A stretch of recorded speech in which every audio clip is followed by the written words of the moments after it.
and why? Gerard, I'm going to start with you down that end. Autobot and Decepticon. You're just admiring the church. I mean, this church, I think this church is older than religion. I think it's like, it used to, and is this an actual, is there a dead person in here?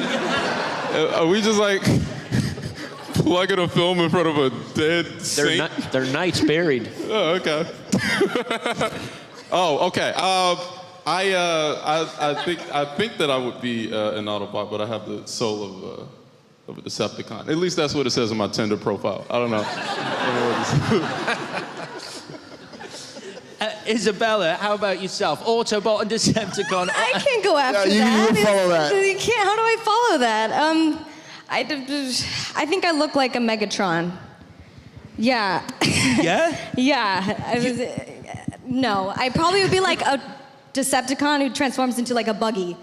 Like the really small ones that you feel claustrophobic in. Very small, yes. You just make sure you're never on Tinder. That's all I care about.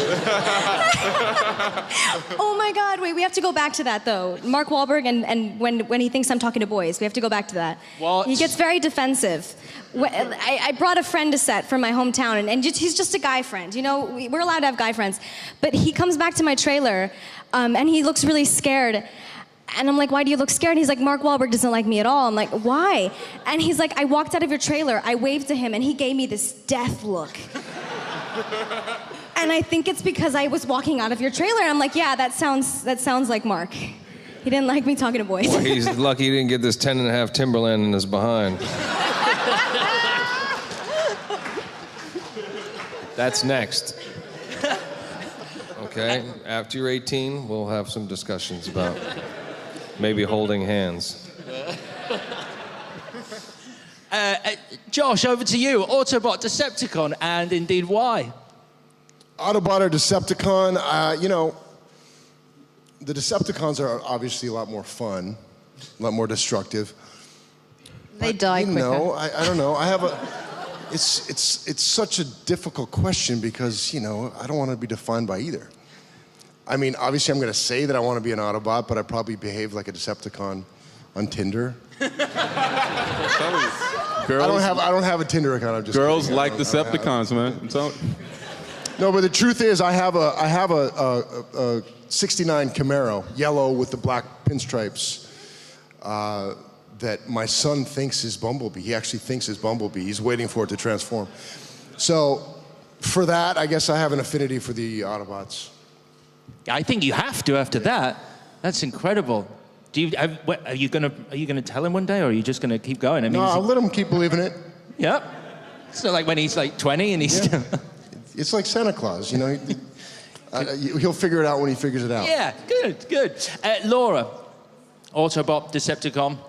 Maybe like the love child of an Autobot and a Decepticon. They like hook up and it's weird and nobody is really on board with it. Then they have a kid and that was me. Wow. Yeah. That is some. And I'm either my first car, which is a Peugeot 206 that only got to 30 miles per hour. And I used to literally drive up and down from Newcastle. It used to take me 5 days. Or a Mustang. I'd go with the Mustang, just speaking like abstract, but yeah. Mark, how about yourself? Newcastle, is that where you said the girls don't wear clothes in the winter? It is, babe, yeah. She was always like, oh, nobody wears clothing here in the wintertime. They're like, it's a big party place. I'm like, really? I don't see anybody. Well, we're in the middle of nowhere. But me, whatever Michael Bay tells me. Michael, both for yourself and I guess for Mark. No, it's going to be different. There's this thing called the headmaster named Cogman. He actually played this organ right here. I think I'd like to be Cogman's brother. Cogman is a great new character. He's a psychopath. Yeah. I mean, properly unhinged. He's brilliant. He must have been a fun character. And Jim Carter is the voice of Cogman, so it's really weird. It's like Downton Abbey meets Transformers. Well, everybody loved Cogman except for me. Yeah. You didn't love Cogman? He's tortured me the whole time. He does. It's great to watch, though. Michael, this is coming for you from Paul Burney, who's in Dublin. Paul, thank you for your question. Michael Bay, and this is a big one. Is this really your last Transformers movie? Yeah, it is. It is. No, I just wanted to set this one up and leave it to, I don't know, someone else to take this beast on, you know? It's been a good run. You are way too young, all right? So you're 100% on that. Well, Never say 100%. I mean, never say never, but I mean, you know, yeah, right now, no, for sure. Yeah? It's Yeah, over. we were a It's nightmare. over. What? You said that after the second one. What? You said that after Transformer number 2. Yeah, I did. All right, we've got another question come in. This is from Nicholas on Facebook, who is in France. Thank you for your question, Nicholas. Again, this is for one for everyone, the cast at least. Do you have anything in common with the character you play in The Last Night? Mark, inventor, Cade Yeager. Anything in common with Cade? Well, I'd like to say that I'm pretty much game for anything. You know, when I commit to doing something, I usually like to see it through to the end. So yeah, there's certain things, and I've got a temper. I'm pretty quick-witted when it comes to lashing insults back at people that are lashing towards me. But yeah, and you know what? And a concerned parent and a person who wants to help people that are in need. So yeah, I think so. Cool, man. Laura, you play Vivian Wembley, an Oxford professor. Tell us, anything in common with Vivian? Well, I mean, I'd like to think that I'm quite strong. And the only thing that's different, well, there's a few things that are different about us, but she's kind of relentless. And there's a scene in the movie where she asks Cade what he does, and he responds with inventor, and she says, what have you invented? And he can't answer, and she just keeps asking, and it's just really awkward, and I would let it go. I would kind of think, oh great, you're an inventor, and then let it go, but Vivian doesn't. She just keeps going. So I think that's the difference. I always like to make people feel comfortable, whereas Vivian doesn't mind if people in the room feel really uncomfortable. So you're not as mean. I'm not as mean. We're both English. We're both tall. You do look similar. Yes, we look similar, yeah. After 5 hours of hair and makeup, we do look similar. Yeah, I mean, no, listen, I loved her fight or flight, and I think that I would like to think that I'm like that as well, that if I'm set a challenge, then I would see that challenge through until I, potentially save the world. That's good. That is Who knows? That's a good bucket list right there. Josh, William Lennox, he's a badass. I don't really know much about William Lennox other than he just shoots guns and fires orders off at people. I remember I had a daughter in the first one. I think I left her to go fight Decepticons. Just got to read the script. I mean, it's really all I know. But I will say that this guy it's been a lot of fun to play because I'm right in the middle of the action, a lot of gunfire. You would come to the set, you were like, you love doing this, with the waves and all that. I really do love playing this character because I am right in the middle of it, All the crazy stuff that happens in this movie. He was about to say, all the crazies all the stuff that happens, I'm right in the middle of it. So I've had a lot of fun making these movies, and so, am I like William Lennox? I guess so, in some ways, but I don't really know much about him other than I just fight Decepticons. Thank you. Yeah. Isabella, how much are you like Isabella? I'd say we're very similar. The name, which is a complete coincidence, by the way. I'm nothing like the Isabellas with 2 L's. Mine is with 1 L. No, I think we also like to get a little rough and tough, as you can see with my eye. I got in a fight with 3 people. If you can't see, she's got a red eye. Yeah, it's just a blood vessel, I think is what you call it. I was just gains, When you're a Transformer star, you gotta really build up your muscles. No, yeah, we're pretty similar. Yeah. Cool. And finally, Gerard, Jimmy. He's terrified of explosions and he doesn't want to go to jail. I'm just like the guy. The same guy. Exact same guy. All right, once again, if you want to get in touch with us here, it's hashtag Transformers Fan Event. That's hashtag Transformers Fan Event, as some people have done already. Gizzy from the US says, OMG, this is so amazing. It's from Gizzy. Nathan, also from the US, says, I'm so excited. And Vimal from Poland says, don't stop making Transformers. So that's a command right there. We also have this. This is for you, Michael. Oh, wait, I want to know what happens if we stop making Transformers. I want to know what happens to that guy. It was a threat. What does he do? Is he holding his family hostage in the basement? Did you ask that? Did you ask what happens if we stop making Transformers? Because that sounds like a threat. Vimal, if you want to get back in touch and just tell us your family is safe, that'd be lovely. This is for you, Michael. This has come in from Epoyan, and he says, why did you choose the title The Last Night? Why? Because it's got a lot of meaning when you see the movie. That's why. It's usually why you pick a title. You know? Good. And did he want it? Yeah, that's it. Do you know, I'm the only guy probably in the world that flew a drone in this building. You know? We had a camera on. Legally, or? It was illegal. It was illegal. I don't know, maybe that's why they killed this guy. He flew a drone at the... No, he's dead. And also, Michael, this is from Cross Arrow, who says, what was the process? You've already mentioned Cogman. What was the process when creating Cogman? His character is quite intriguing. I'd like to hear your thoughts on him. Well, Cogman is what they call Hasbro headmaster. He doesn't do it in this movie, but he can transform into and rip off a head of an Autobot or Decepticon and become that thing and run that robot body. That's really what he does. But Cogman actually is a butler for Sir Anthony in the movie. He's been working with the family for 900 years. And he can rip off Yeah, but it's not in this film. Not in this film. But it's good It's in the next one. He was supposed to, but we ran out of space to put it. And I ran out of money too, so I had to cut, you know. Okay, we've got another question now. This is for you, Mark. This is from Smoke Trail Prime, who's from here in the UK. Is that you? Are you Smoke Trail Prime? What's your name? Oh, hey, buddy. He's got a nice English. Yeah. Hey, Brandon. How old are you? 17? Well, don't be looking her up in Tinder, okay? I actually approve.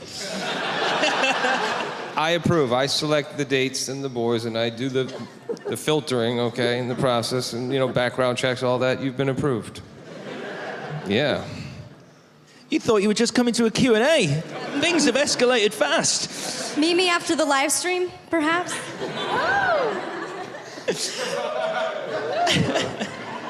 This just became blind date. Or maybe on the live stream. No, okay. I just get weird. I didn't mean to get weird. I'm sorry. I was going to go back to stare at this dead guy. What was the question? So, as I was saying, Smoke Trail Prime says, Mark, did you need to be trained with a sword before actually using one in the last night? Because there's that badass scene where you've got a sword. I told Michael, I said, dude, I carry swords all the time. I said, relax. And then they put that thing in my hand. It's about 50 pounds. I'm like, oh my God, we're gonna swing this thing? So we kind of did on-the-job training. Yeah. Which I wish I'd have done a little more homework to prepare. 'Cause I pride myself on being prepared, so. Yeah, I didn't want to look like I had never held a sword before. Does it feel as cool as it looks? Because it kind of looks cool holding a massive sword like that. Well, if you had a massive sword, you'd know. That's on you. That's not on me. You're making up your own jokes now. Have you seen Daddy's Home? I found that it got in the way. Woo! It is hot in here. Laura, this is coming from Alicia JPS from Newcastle, who says, what was it like shooting in the different places in England? Awesome. Michael took us on he was like our tour guide, and he took us on a tour of the UK, and just anywhere that was on the list of places to go, we seemed to go, and I was about to say blow up, but we didn't. It was amazing. What was your favourite location? Had you been to a lot of them before, obviously, coming from the UK? No, we went to... No, I love that accent. I love it. No, we went to multiple different castles and quarries, and Stonehenge was really cool. Going there. The real one or the built one, or both of them? They were both cool. They were both cool. Excellent. I will admit, Churchill's house, Blenheim Palace. Well, we did an explosion there, and We won't be allowed I've got it on my video. There's a top little teeny window that survived World War II. I blew it out. Original glass. I blew it out. I've got it right here on my video. It's pretty sad. I think that's called evidence. Wow.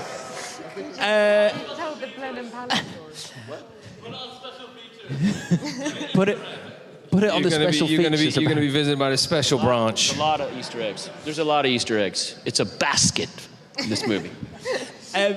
And this is coming from Nuria Bennett, who's in Argentina. Nuria, thank you for your question. This is for Isabella. How was your first day on set? Sorry, I forgot there's a mic. I put out a fire within the first 5 minutes. And that kind of set the pace for the rest of the movie. Michael actually went up to me and asked me if I could use a fire extinguisher, and I was like, yeah, my dad's a firefighter. And then we were filming it, and I was putting it out, right? And he was like, okay, you're not in the shot yet, get closer. You're not in the shot yet, get closer. I was so close to it. I was like, if my dad was watching this right now. And just fun fact, we have tutors on set when you're a minor, and so I went through about 3 tutors.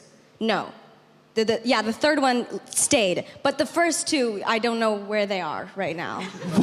They might be watching this live stream. I don't know. What happened to them?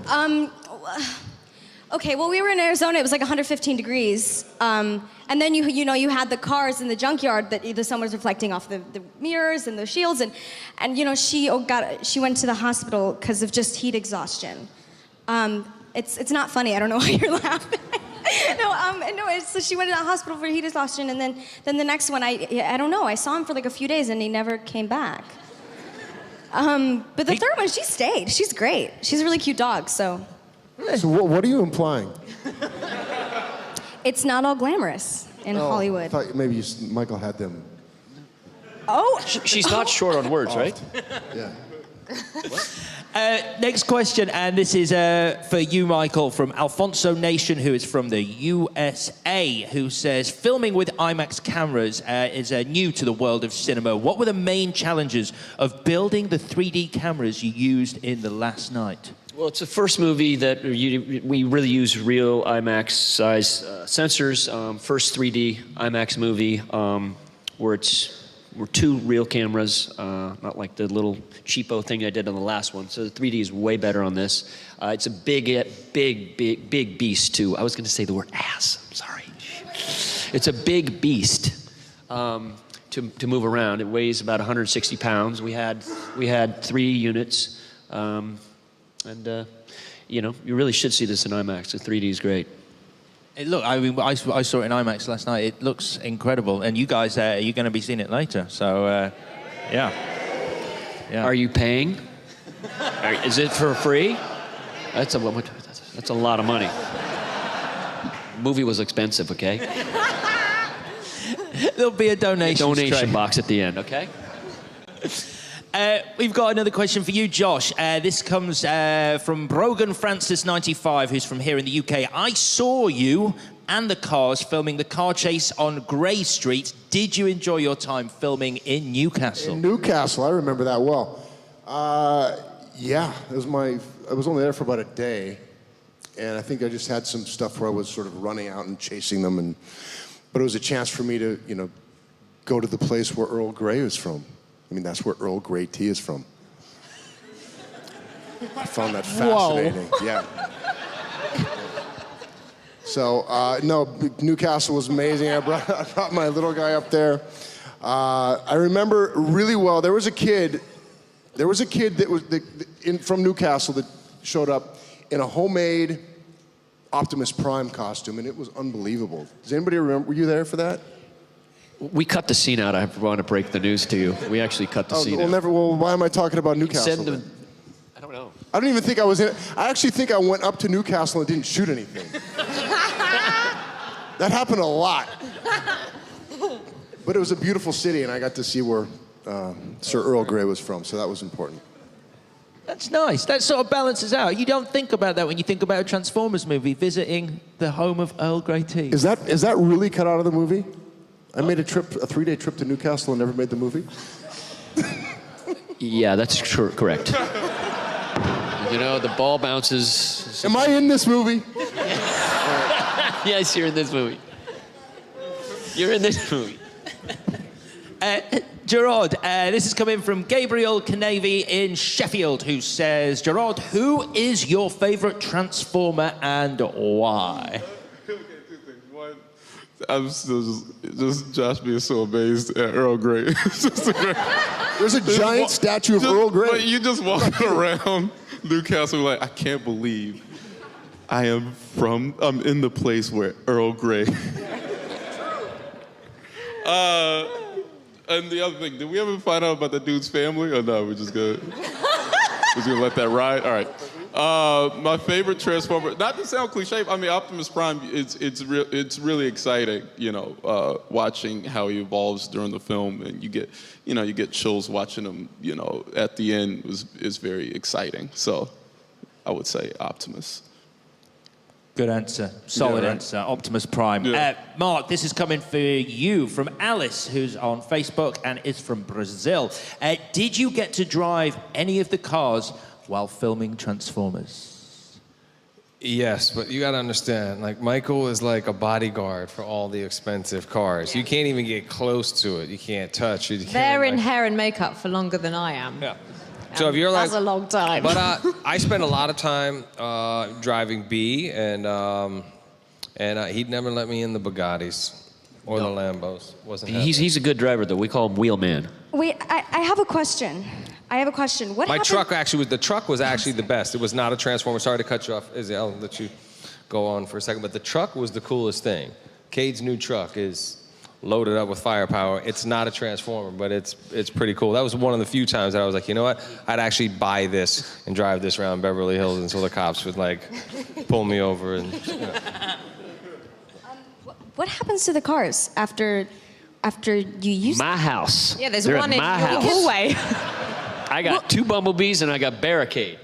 It's just that I'm getting my license soon, so I mean. Yeah, no. That's not happening. Is that why you're so protective of the cars? Because they're coming home? No, a lot of them are prototypes, seriously, and they look real, but they're expensive and delicate, you know, and fast. Did any of them get? Oh, have you seen my movies? Yeah. Okay. Yeah. We destroy cars. This is from Luca, who's in Mexico, and he asks on Facebook, and this is for Isabella and Laura. What was your favorite part of playing such strong female characters? I'll start with you, Isabella.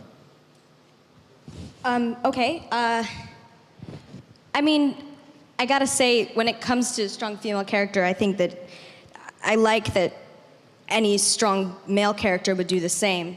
You know, just go straight into battle. You know, head first. I mean, our characters were fighting with the Navy SEALs. We were doing the same stuff, fighting for the same cause. And I think that's all that there is to be said. I mean, just equality, man. Laura? Agreed, gender neutral. What I was doing, Mark was doing, and what Mark was doing, I was doing. I was sometimes doing it backwards and in heels. So, right?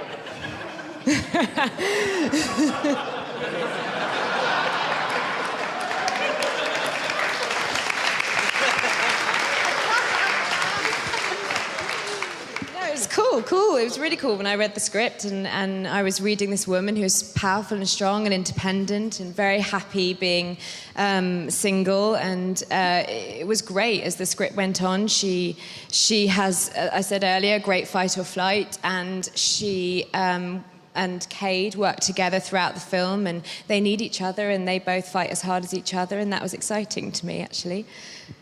Cool. This is for Gerard. Gerard, this is from Hulkbuster44 from the US. I'm not going to answer the question. Hulkbuster? The 44th Hulkbuster. Look, I know what I said about the last guy, but this guy definitely has his family tied up in the basement. Hulkbuster. He says, or she says, what was the funniest moment you experienced while filming Transformers The Last Night? I'm trying to think the funniest moment. Well, the funniest moment I did experience is Josh being amazed at Earl Grey. That's the one that I wish I would have seen. I hate that I missed that. Oh my God, just him being like, I can't believe this is Earl Grey. I really enjoyed watching you run up a mountain for the 25th time and trying to get lines out, but actually being 99% dead. Oh, I was like exhausted, and like Michael just yells like, all right, I need you to start from back there, and need you and run like just like a mile, at least what felt like a mile, and then he's like, all right, that was good, let's do it again, and I'm just like exhausted. I'm like, Michael, did that make the movie? Yes, it did. Oh, thank you. Yes, it did. Oh, thank God.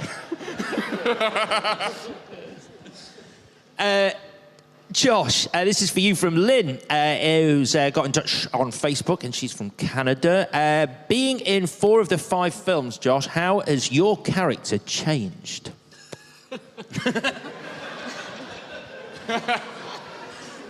He started off drinking coffee and now he drinks tea.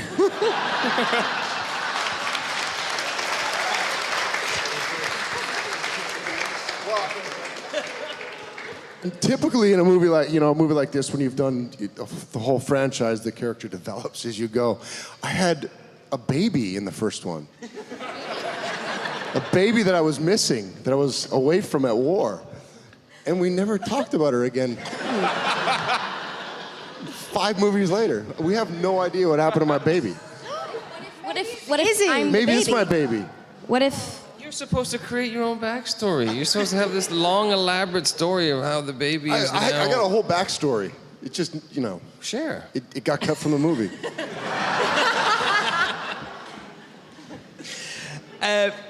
Does that answer your question?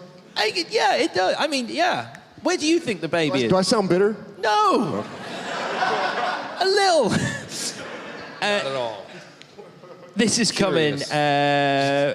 Oh no, not yet. It's this. Oh, well, I can read it. It doesn't make a whole lot of sense because it's 3 emojis in a row, which don't come up on this iPad. So it's from Mark Everett, who goes, "This stream is fire emoji, fire emoji, fire emoji," which I'm just going to go ahead and assume is great. Oh, that's what's up. I like that guy. So, this is for you, Michael.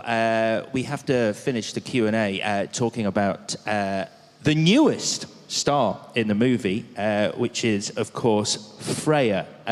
Tell us a little bit about Freya and who Freya is a dog. I'm a huge dog lover, and I saw a news article that was over here when I was in the States, reading at night, and I'm like, it was the loneliest dog in all of England. And they had 18,000 people come visit this dog. The dog, it was a pit bull, 6 years old, had epilepsy. She's cute, but no one wanted her. So I decided to call the kennel where the dog was going to stay, and I said, let's just give this dog a part in Transformers. And it made every talk show here. It made it to the States even. And the dog was adopted by this nice gentleman, and the deal was he adopted the dog, and the dog acted in the movie with Anthony Hopkins. And Anthony Hopkins, the dog was fantastic, all right? And Tony, we call him Tony. Tony loved the dog, and so working with an Oscar-winning actor. It's a good story, huh? Huh? It's a beautiful story, and what's very exciting is on Sunday at the... The dog died, though. No, What? I'm kidding. I'm kidding. I'm kidding. I'm kidding. You're not kidding.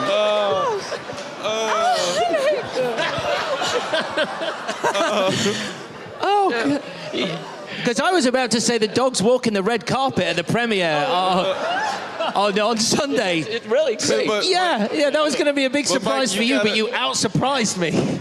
Mike, you got is a girl here. Everything you said is just destroying her. Like, I'm sorry.